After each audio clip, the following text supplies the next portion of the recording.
Life in advertising is a lot like balancing on a high wire. Every step has to be measured, or you're likely to fall. That's how it felt, starting my new position at the central office. I was Ellie, freshly promoted and eager to prove myself in a game where creativity clashed with deadlines and client whims. It was my first day as a senior creative lead, and the office buzzed with the quiet intensity of a beehive.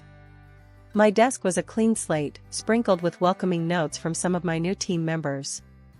As I settled in, the first meeting of the day was called by Ms. Thorne, our department head, who had a reputation tough enough to sandpaper the floor. "Alright, everyone, let's make this quick. We're not here to waste time," Ms. Thorne snapped as we gathered around the glass table in the meeting room. Her eyes were sharp, missing nothing. As the meeting progressed, I pitched our new campaign idea. It's fresh, it targets the younger demographic with their love for sustainability and authenticity. We're not just selling a product, we're selling a lifestyle they want to embrace. Ms. Thorne's lips thinned. "Interesting, Ellie. But let's make sure it's not too dreamy. These millennials might love a cause, but at the end of the day, it's the hard sell that closes the deal." The rest of the day was a blur of introductions, project briefings, and setting up endless passwords for various systems. When the clock finally signaled the end of the day, I was the last to leave, making sure everything was lined up for the next morning. As I stepped out into the cool evening, my phone buzzed. It was a text from my older sister, Amanda. She rarely texted during the week, so seeing her name light up my screen brought a smile to my face. "Hey kiddo, just wanted to send you a little cheer. Mia nailed her choir solo today, and I got it on video. Sending it your way. Miss you." I texted back a string of heart emojis and a promise to call her over the weekend. My sister and I hadn't had the easiest time growing up, especially after our mom took off with her new flavor of the month and left us with our dad. When he passed, it felt like we only had each other against the world. I watched the video of Mia, her voice crystal clear and surprisingly mature for a 12-year-old. She had that spark, something special that made her more than just another kid in a school choir. "You're going places, kid," I murmured, pocketing my phone with a renewed sense of purpose. Saturday rolled around like a promise. I was finally on my way to Amanda's, armed with Mia's favorite chocolate cupcakes. Life had tossed enough at us, but weekends like these were small patches of normalcy we clung to. I knocked on Amanda's door, the familiar creak welcoming me inside. The aroma of fresh coffee mingled with the sound of Mia practicing scales in the background. Amanda emerged from the kitchen, a mock frown on her face. "Ellie, tell your niece to give it a rest, will ya?" My head's pounding like a drum solo. Laughing, I called out, "Mia, take 5. Aunt Ellie's here with the goods." Mia bounded into the room, her excitement bubbling over. "Aunt Ellie, did you watch the video? Did you see me hit that high note?" "I did, superstar. You were fantastic." I ruffled her hair, handing over the cupcakes, which she accepted with a grin. As Mia dashed back to her room, likely to stash the cupcakes away from adult supervision, I turned to Amanda. "How you holding up, sis? You look a bit worn out." Amanda sighed, pouring us coffee. "Work's a beast, Ellie. You know how it is. But it's nothing a good cuppa can't fix." We settled onto the couch, sipping the bitter brew. "Ellie, have you spoken to Mom recently?" Amanda's voice was tentative, almost cautious. Rolling my eyes, I shrugged. "You know I haven't. Not after the last circus. Why? Has she reached out?" "Nah, just the usual postcard from wherever the hell she is now. Maldives, I think. Says she's living her best life or some crap like that." Amanda's tone dripped with disdain. I snorted. "Living her best life, huh? Must be nice, forgetting you have daughters who deal with real life every day." The conversation turned as we discussed Mom's latest escapades, none of which involved her being a responsible parent. It was old news, but it stung anew each time. Changing the subject, Amanda leaned in, lowering her voice even though Mia was out of earshot. Speaking of real life, I've been thinking about setting up a YouTube channel for Mia. She's got talent, Ellie. Real talent. My interest piqued. That's a solid idea. She's a natural in front of a camera, and Lord knows she's got the pipes. What do you need to get started? Just some basic recording gear. Nothing fancy. I've saved up a bit. Plus, if it takes off, maybe it could help with her college someday. We spent the rest of the afternoon brainstorming for Mia's channel, our voices filled with an excitement that had been missing for too long. It wasn't just about the potential of a YouTube channel, it was about giving Mia something solid, something joyful to hold on to. Driving back to my place, I couldn't shake the feeling of warmth that only a day well spent with loved ones could bring. Despite the chaos of work, this, family, was what mattered. And I was ready to fight for it, come what may. 2 years flew by unnoticed: work, family, and work again. That Tuesday started like any other day at the office, with coffee that was too bitter and emails that were too many. But just before lunch, my world came crashing down with a single phone call. The hospital number flashed on my screen, and a cold sweat broke out across my back as I answered. Hello? Is this Eleanor Jenkins? A stern voice asked on the other end. Yes, speaking. What's wrong? I'm sorry to inform you that your sister, Amanda Jenkins, was brought in today. She had a heart attack at work. She didn't make it, ma'am. I'm very sorry for your loss. The floor might as well have fallen away under me. Thank you, I'll be there as soon as I can. I hung up, my heart pounding in my ears, and my vision blurry. Stumbling to Miss Thorne's office, I barely managed to knock. Miss Thorne looked up, her usual scowl in place. What now, Jenkins? I hope you have a good reason for interrupting. My sister, she died. Heart attack. I need to go to the hospital. I managed to choke out, the words tasting bitter on my tongue. Her eyes narrowed, assessing me like I was a faulty cog in her machine. Jenkins, if you need time off again this month, I can't promise your job will be waiting. I stared at her, my grief turning to anger. My sister just died.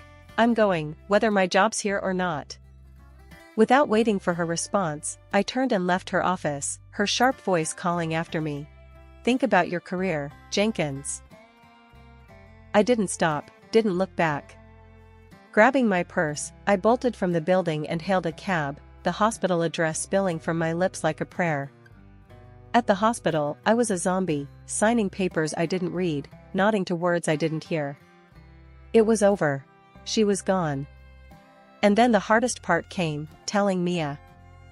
I collected her from school, the normal smile she greeted me with tearing at my heart. As we sat in the parked cab, her smile faded, her eyes searching mine. Aunt Ellie, why are you here? Where's Mom? I took a deep breath, my voice a whisper. Sweetie, something very bad happened. Mom had a big heart problem today. She didn't make it. Mia's face crumpled, her small body shaking with sobs. No, that can't be. Mommy was fine this morning. I pulled her close, her tears soaking my shirt. I know, baby, I know. I'm so sorry. We sat there, the world outside continuing as if nothing had changed, as if my sister wasn't just gone. But for us, everything had stopped.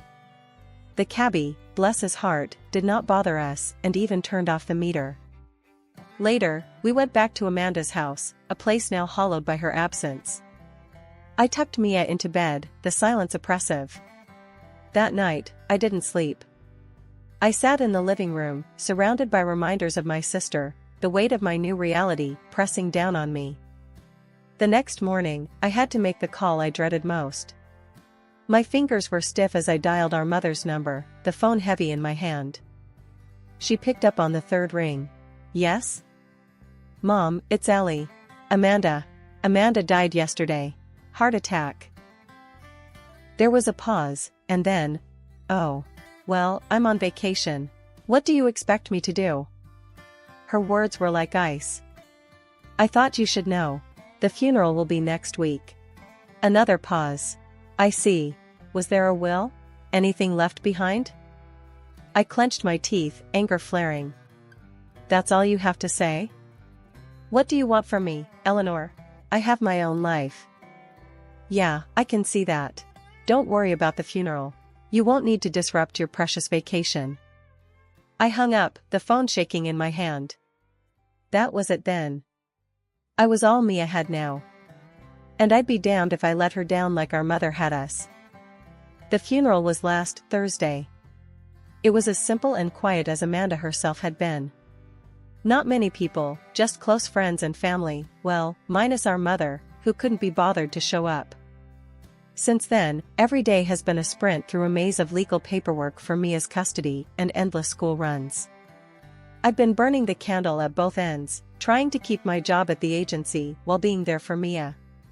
But today, everything caught up with me. Walking into the office, the first thing I noticed was someone else sitting at my desk. My stomach did a flip. She looked up, a faux smile plastered on her face, like she was waiting for this moment. Confused, I marched straight to Ms. Thorne's office. She was expecting me, standing by the door with that look she has, like she knows something you don't. Ellie, come in. Have a seat. She gestured to the chair across from her desk, with a too sweet tone. I didn't sit. Why is someone in my seat? My voice was more of a growl than I intended. Miss Thorne folded her hands on the desk, her eyes gleaming a bit too brightly. Ellie, let's not make this harder than it needs to be. Your frequent absences have been problematic. We've made the decision to move forward with someone else in your position. My sister died, Miss Thorne. I was taking care of my niece. You knew this. My hands were shaking, but I kept my voice steady. And I am truly sorry for your loss, Ellie, but business is business. We need someone reliable. You're free to collect your things. Best of luck. I stood there, stunned, my ears ringing with her words. Without another word, I turned and left her office. Collecting my things took less than 5 minutes. The new girl at my desk didn't meet my eyes. Walking out of that building felt like leaving a part of my life behind. I hailed a cab, sinking into the seat as the city blurred past. My mind raced, what were Mia and I going to do now? How long could we last on what I had saved? Where to? The driver glanced at me in the rearview mirror. Just drive for now, I said, pulling out my phone to check my bank app. The numbers weren't comforting. Rent was due in 2 weeks, and there were still groceries, Mia's school stuff. It piled up so fast it made my head spin. Walking through the door earlier than usual had Mia staring at me like I was a ghost. What's up, Aunt Ellie? Why are you home so early? I slumped into a chair, the weight of the day crushing down on me. Things are kind of messed up, kiddo. I lost my job today, and honestly, I'm not sure what we're going to do. Mia's eyes widened, her lips parting slightly as if to speak, but then she just turned and walked out of the room. The silence hung heavy until she came back, her arms struggling under the weight of her school backpack, which she dumped on the kitchen table. Zipper by zipper, she opened it and out spilled a mountain of dollars. My mouth dropped. Mia, where the heck did you get all this? She beamed, pride shining in her eyes. It's my money, Aunt Ellie. I earned it singing. Mom helped me set up a YouTube channel a couple of years ago. I've been posting videos of my songs. You what? I grabbed my laptop, pulling up the internet as she spelled out her channel name. The page loaded, and there it was, hundreds of thousands of subscribers, videos with views ticking into the millions, and comments piled up like treasure. Reading through the comments, I couldn't help but smile. Mia, this is incredible. You're a star. She shrugged, a bashful smile on her face. I just like singing. But I thought the money could help, especially now. I pulled her into a hug, my mind racing with possibilities. Help? Kiddo, you just saved us. But we need to manage this right. Officially, I mean. Over the next few days, I was a whirlwind of activity. I contacted an accountant friend who helped set up a trust for Mia's earnings and sorted out the tax details. I officially registered myself as her manager to keep everything professional. With the business side tightened up, I dove into the creative. We brainstormed video ideas together, planned out a schedule, and I even reached out to vocal coaches to refine her already impressive skills. Our living room turned into a makeshift studio, where Mia recorded her new songs. I learned quickly, handling the camera and editing videos late into the night. Every upload brought in more subscribers, more views, more revenue. Feeling bold, I used some of the funds to launch a targeted ad campaign on social media. "We're going big, Mia," I told her as I set up the ads.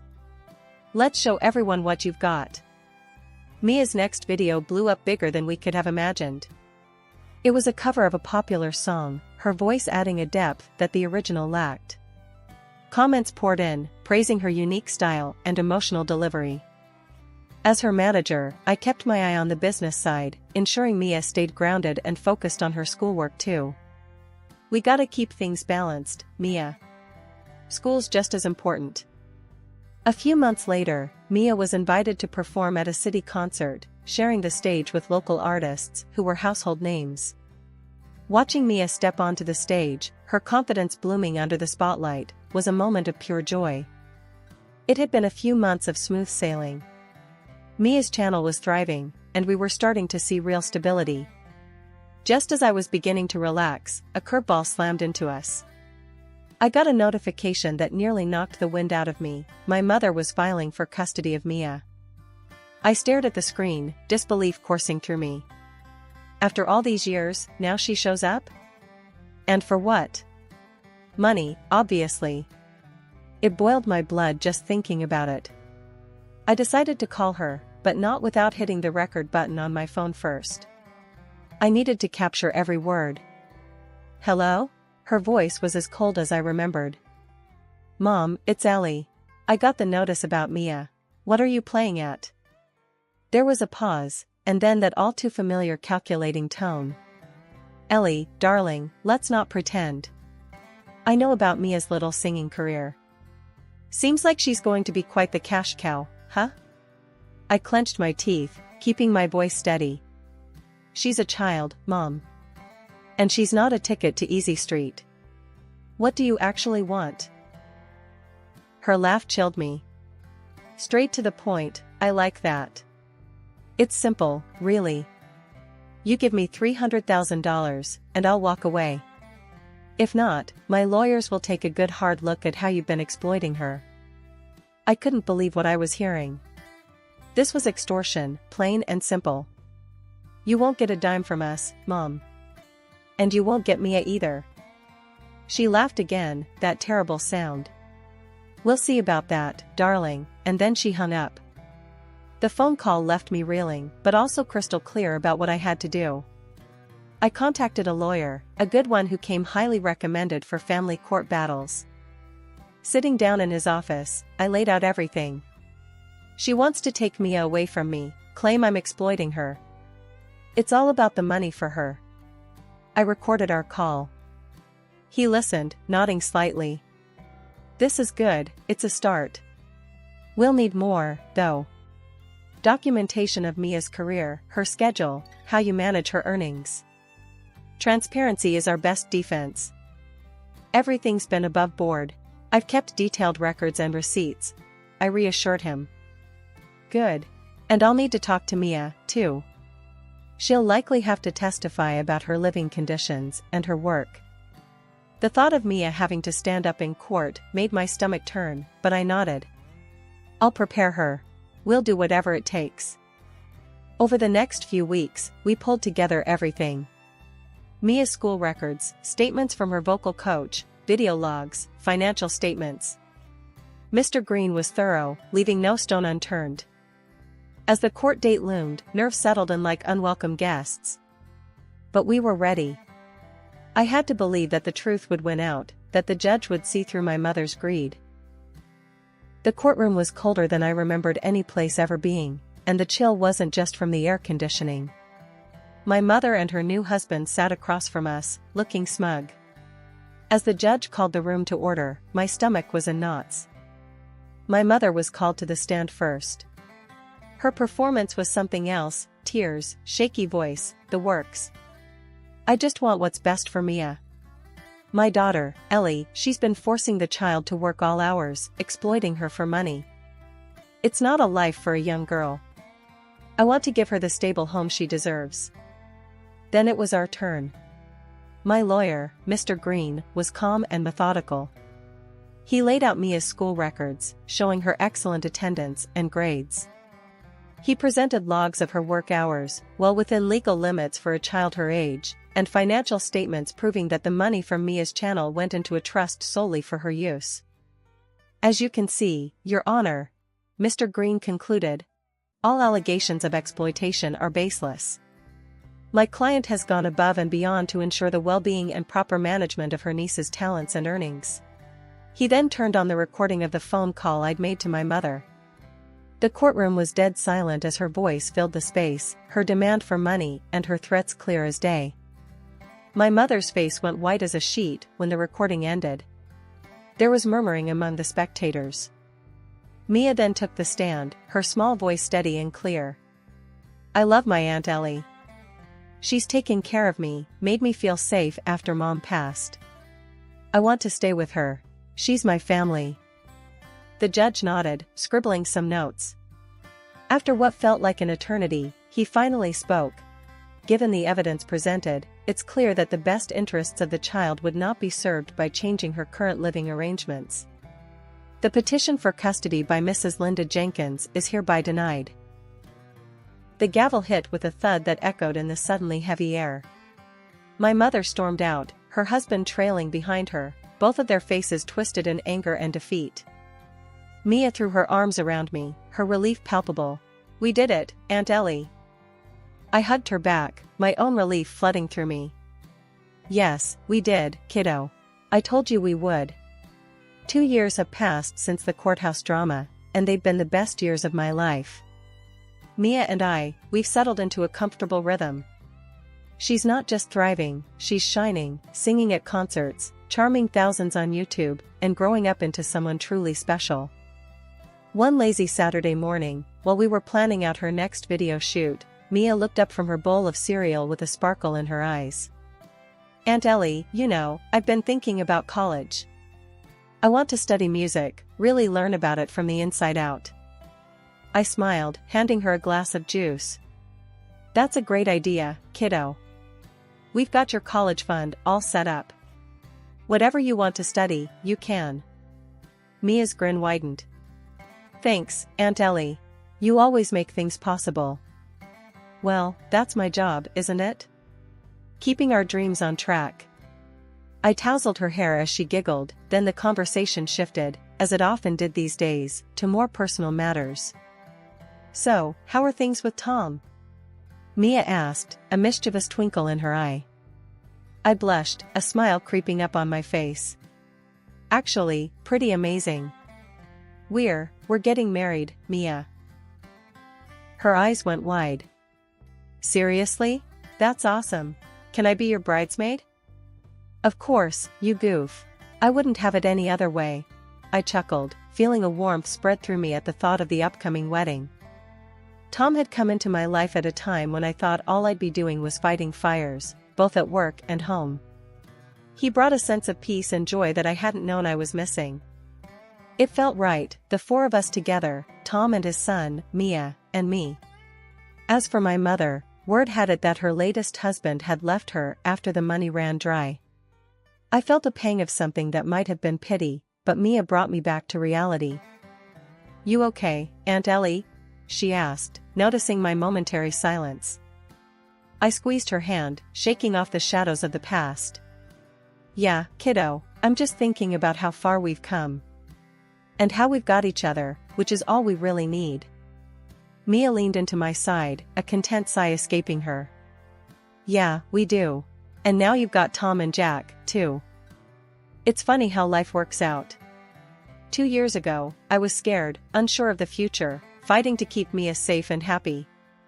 Now, here we were, planning a wedding, looking at colleges, and living a life full of love and laughter. That evening, as I sat on the porch watching the sunset, Tom came up behind me, wrapping his arms around my waist. You look happy, he murmured into my hair. I am. I really am, I replied, leaning back into his embrace. Life's turned out better than I could have hoped. With Mia's laughter floating out from her room where she was probably choosing songs for her next concert, and Tom's steady presence at my side, I knew this was exactly where I was meant to be. Moving forward, one beautiful, ordinary day at a time,